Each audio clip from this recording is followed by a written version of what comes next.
आप सबों को जय मसीह की। मैं परमेश्वर का हृदय की गहराई से धन्यवाद करती हूँ कि आज का ये समय मुझे परमेश्वर पिता ने दिया और मैं आप सबों के सामने फिर से एक बार उस वचन को लाने वाली हो सकी। तो आइए प्रियो, आज हम वचनों में जाएंगे और आज हम बाइबल में से दानियल के विषय के ऊपर देखेंगे कि जो दानियल का जीवन था वो कैसे एक तारे के समान चमकता था। अर्थात आज का जो हमारा विषय है वो है दानियल के तारे के समान चमकने के कारण। हम यहाँ पे 6 बातों को देखेंगे। तो सबसे पहले हम निकाले दानियल 1 उसका 8। वहाँ पे पहली बात लिखी हुई है, परंतु दानियल ने अपने मन में ठान लिया। सचमुच ये पहली बात है और सचमुच प्रियो, हम अपने जीवन में कुछ भी करने के लिए हमें अपने मन को, अपने माइंड को उस बात को करने के लिए प्रिपेयर करना पड़ता है। किसी भी बात को, कुछ भी करने के लिए हमें अपने मन में ठानना पड़ता है कि नहीं प्रभु, मैं आपके लिए हर वो काम करूँगा जो आप हमारे जीवन से चाहते हैं। उसी प्रकार हमें आत्मिक और शारीरिक जीवन में कुछ ना कुछ ठानना बहुत ज़रूरी है। हमारा आत्मिक जीवन में हमारा एक लक्ष्य होना चाहिए और हमें अपने मन में ठान लेना है कि हमें ये काम करना है तो करना है। और दूसरी बात हम देखेंगे दानियल 6 उसका 10। वहाँ पे लिखा है कि अपनी रीति के अनुसार जैसा वह दिन में 3 बार अपने परमेश्वर के सामने घुटने टेक कर प्रार्थना और धन्यवाद करता था, वैसे ही तब भी करता रहा। सचमुच प्रियो, यहाँ पे हम दूसरी बात देखते हैं कि दानियल का जो जीवन था वो तारे के समान इसलिए चमक पाता था क्योंकि दानियल दिन में 3 बार अपना समय परमेश्वर को देता था। वो दिन में 3 बार परमेश्वर की उपासना करता था।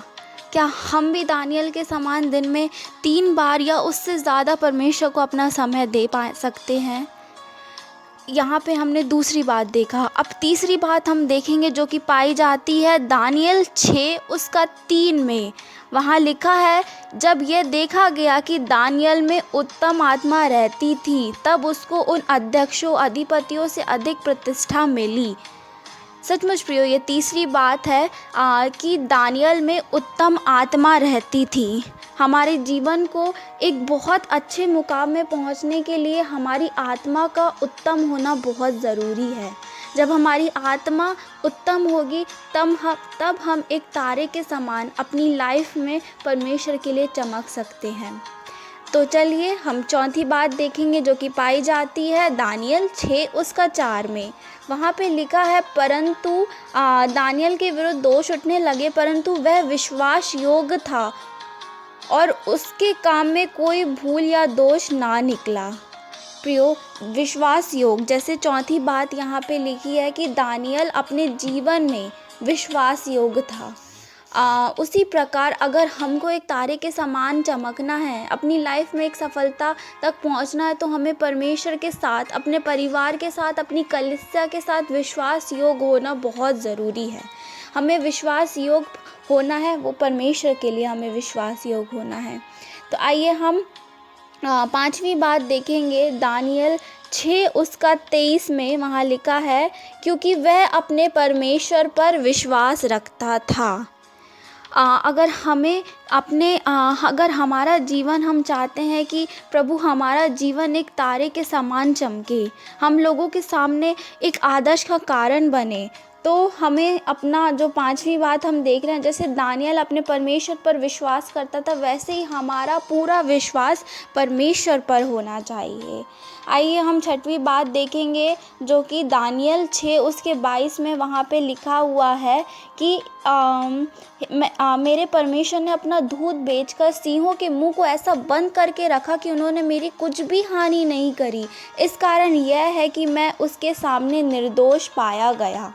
सचमुच प्रियो, जैसे दानियल यहाँ पे सिंहों ने उसकी कुछ हानि करने नहीं पाया क्योंकि वो परमेश्वर के सामने निर्दोष पाया गया। अगर हमारा जीवन भी, हम चाहते हैं कि हमारा जीवन भी एक बहुत अच्छे मुकाम पर हो, हम परमेश्वर में उन्नति करें, हम संसारिकता में उन्नति करें, तो हमारा जो जीवन है वो निर्दोष पाया जाए, हमारे अंदर कोई भी दोष ना हो। तो आइए हम शुरू से इस बातों को रिवाइज़ करेंगे तो सबसे पहली बात हमने देखा कि दानिय्येल ने अपने मन में ठान लिया था। उसी प्रकार हमें भी अपनी आत्मिक उन्नति के लिए कुछ ना कुछ हमें ठानना ज़रूरी है। दूसरी बात हमने देखा कि दानिय्येल दिन में 3 बार प्रार्थना करता था। उसी प्रकार हमारा जीवन भी प्रार्थना भरा होना चाहिए।